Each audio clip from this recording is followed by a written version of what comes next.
అధికారులు బట్టలు ఉపదిపిస్తా అంటున్నాడు అంటే రాజకీయ విఘ్నత అంటే బట్టలు ఓడి తీసి కొడతాం, బట్టలు ఓడి తీసి చూపించటం, ఇదా రాజకీయ విఘ్నత? ప్రజా పరిపాలన అంటే అదా? ప్రజా పరిపాలన అంటే సౌలభ్యంగా ఉండాలా, ప్రజల మన్ననలు పొందాలా, ప్రజలకు సరైన పరిపాలన అందించాలా, అంతే తప్ప నిన్న ఉన్న తీసుకొచ్చి పెట్టావు బంగారం కొట్టాడు కూతుళ్ళు ఇద్దరిని. సిగ్గుందంటారు మీకు? సిగ్గుందంటారు కొడాలి నానిగా? అరే అంబటరాంబాబు నువ్వు కూడా చూస్తున్నావు, సిగ్గుందా మీకు? వాడికి బంగారం కొట్టుంది, వాడి పిల్లలు చదివించే దేంట్లో అమ్మఒడి ఇవ్వాలి వాళ్ళకి. ఎరా అంటే అట్ట చేశాక మీరు ఈ రాష్ట్రాన్ని అప్పుడు కుప్ప చేసింది మీరు. అట్టాడానికి మీరు అమ్మఒడిలు ఇచ్చాకరా? మరి మాకీలా అమ్మఒడి, మా ఊళ్ళో ఎవరికి ఇలా అమ్మఒడి ఎవరికి రాలా?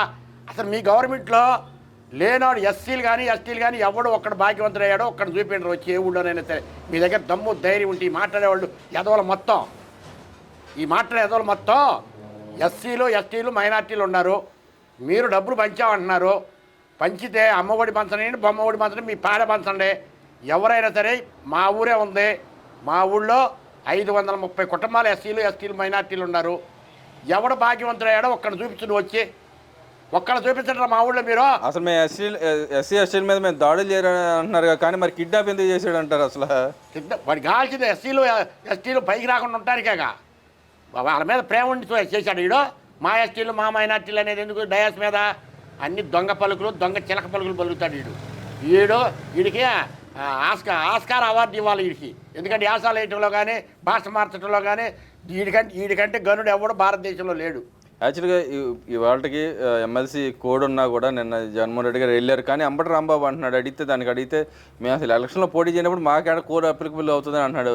అంటే వీళ్ళు ఓడిపోతారని తెలిసే పోటీలు లేవని చెప్పి బయట తిరుగుతున్నారంటారా? వాడు ఆ అంబటి రాంబాబు గారు అనేవాడు వాడు ఒక దుర్మార్గుడు, సన్మార్గుడు కాదు. వాడు దుర్మార్గంలో కూడా మామూలు దుర్మార్గుడు కాదు.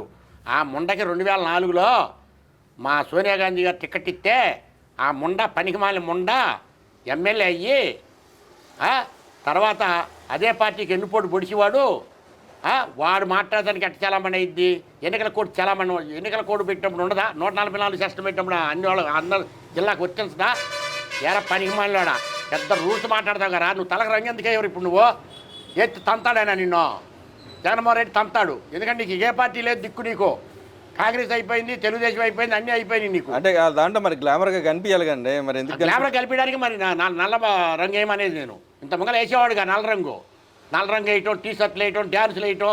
వాడు డ్యాన్సులు వేయడానికి మనకు వస్తాడు. వాడు ఏదైనా స్టేజీ ప్రోగ్రాం పెడితే డ్యాన్సులు వేయడానికి మనకు వస్తాడు, మంత్రి మనకు వస్తాడా? వాడు నీటిపారుదల శాఖ మంత్రి, వాడు నోటిపారుదల శాఖ మంత్రి. వాడు నోటికి వాడు ఇస్తాను సార్, వాడు ఇష్టం వచ్చినట్టు మాట్లాడతాడు. అరే నిన్ను మాట్లాడతాం ఊరుకుంటావరా? నిన్ను నీ పిల్లలు, నీకు 3 ఆడపిల్లలు నాకు తెలుసు, నీ సంగతి నీ బతికే తెలుసు, నాకు నీ బతుకు మొత్తం తెలుసురా, నువ్వేమేం చేస్తావు కూడా తెలుసు. ఎందుకు ఓడిపోయా సత్యనపల్లిలో 2004, 2019 అప్పుడు ఎప్పుడైనా గెలిచావురా? రాజకీయ భిక్ష పెట్టింది మా కాంగ్రెస్ పార్టీ. మా కాంగ్రెస్ పార్టీకి ఎన్నుపోటు పడిచి నువ్వు వాడి సంకనాకడానికి పోయావు. కానీ మరి చంద్రబాబు నాయుడు వెన్నుపోటు పొడిచాడు, వీళ్ళు ఎవరు వెన్నుపోటు పొడవలేదంట. చంద్రబాబు నాయుడు గారికి అసలు ఎన్నుపోటు అంటే ఏందో తెలియదు, కర్ర పట్టుకోవడం అంటే ఏందో తెలియదు, ఒకరిని దూషించడం అంటే ఏందో ఆయన తెలియదు, ఒకరిని కోపగించుకోవడం ఆయన తెలియదు. ఎప్పుడైనా ఆయన ఇప్పుడు దాదాపు 14 సంవత్సరాలు ముఖ్యమంత్రి చేశాడు, 3 సార్లు చేశాడు, 13 సంవత్సరాలు. ఎప్పుడైనా ఎవరినన్నా దూషించడం కానీ ఏ అధికారినన్నా మాట అంటం కానీ వీడన్నట్టు ఎక్కడైనా సరే ఒక్కటి నిరూపించమను. ఒక ముఖ్యమంత్రి అన్యాయంగా అక్రమంగా మాట్లాడితే దానికి ఉంటాయి, చూపించమను. చంద్రబాబు నాయుడికి తెలియదు. తెలిస్తే ఈ ముండలందరూ ఇవాళ బయట ఉండరు. తెలుగుదేశం కార్యకర్తలు రగిలిపోతున్నాడు ఒక్కొక్కడు. చంద్రబాబు నాయుడిని ఏమనలేక రగిలిపోతున్నారు ప్రతి గ్రామంలో. తెలుసుకోమను. ఇది లోకేష్ బాబు కూడా తెలుసుకోవాలి, చంద్రబాబు నాయుడు తెలుసుకోవాలి, టీడీ జనార్దన్ కూడా తెలుసుకోవాలి. ఒక్కొక్క కార్యకర్త రగిలిపోతున్నాడు. ఈసారి మీరు కనుక ఓట్లాడడానికి వస్తే మిమ్మల్ని అడిగేది ఇదే, గుర్తుపెట్టుకోండి. మీరేదో ఆఫీసుల్లో కూర్చొని మీ ఇష్టానుసారం మాట్లాడదాం కానీ 4 గోళ్ళ మధ్యలో కూర్చొని ఒక్కొక్క కార్యకర్త రగిలిపోతున్నాడు. ఇవాళ ఏం చేస్తున్నారు మీరు?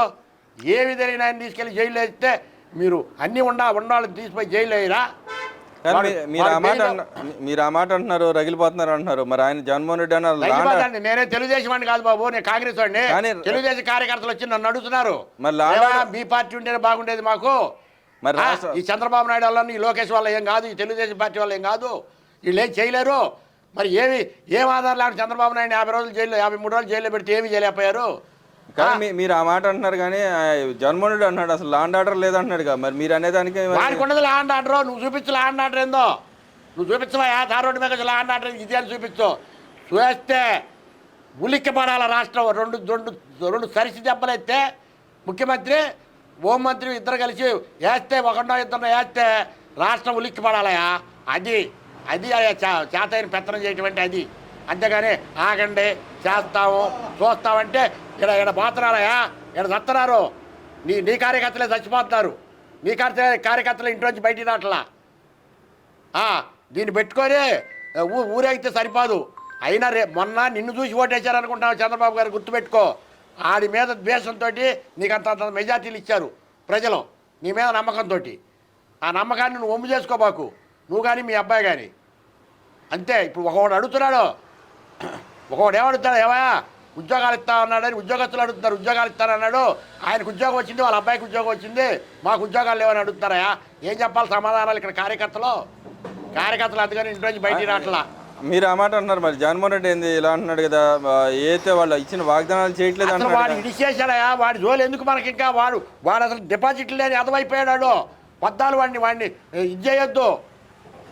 వాడిని ఆడొక రాక్షసుడు కనుక ప్రజలు మొత్తం 164 ఇచ్చారు నీకు మ్యాండేట్. ఇచ్చినప్పుడు నువ్వు సక్రమంగా పరిపాలించడం నేర్చుకో. నీ భార్య అనంటే భువనేశ్వరమ్మ గారిని అంటే నువ్వు ఎందుకు కూరుకున్నా? అసలు దేని కూరుకున్నా? ఇంట్లో పెత్తనం చేయలేనాడు ఈదులో పెత్తనం చేస్తాడా అని అంటున్నారు జనం. నిన్నే అంటున్నారు చంద్రబాబు గారు. నేను ఉన్నదేదో మొఖాన్ని మాట్లాడుతున్నా. ఇవాళ మా పనికి మా రాహుల్ గాంధీ అన్నో గోపాల్ కూడా వాళ్ళు కలిసి గోపాల్ ఇద్దరు కలిసి ఏం చేశారో తీసుకొచ్చి మా శర్మలు మా నెత్తి మీద పెట్టారు. మేము అందుకనే ఆ దగ్గర పోవట్లేదు, ఏం చేయట్లేదు. ఆ కార్యకర్తలు కలుపుకోదు, ఎవరిని పిలవదు, ఎవరిని దగ్గరే తీయదు. కాబట్టి మేము మానుకొని కదలకుండా కూర్చున్నాం ఇళ్లలో. అట్నే మీ కార్యకర్తలు కూడా అదే కర్మ పట్టింది ఇప్పుడు. ఏంద్రబాబు ఈ కర్మ అని అనుకుంటున్నారు మీ కార్యకర్తలు మొత్తం. ఒకసారి ఆలోచించండి. జై అమరావతి, జై జై అమరావతి.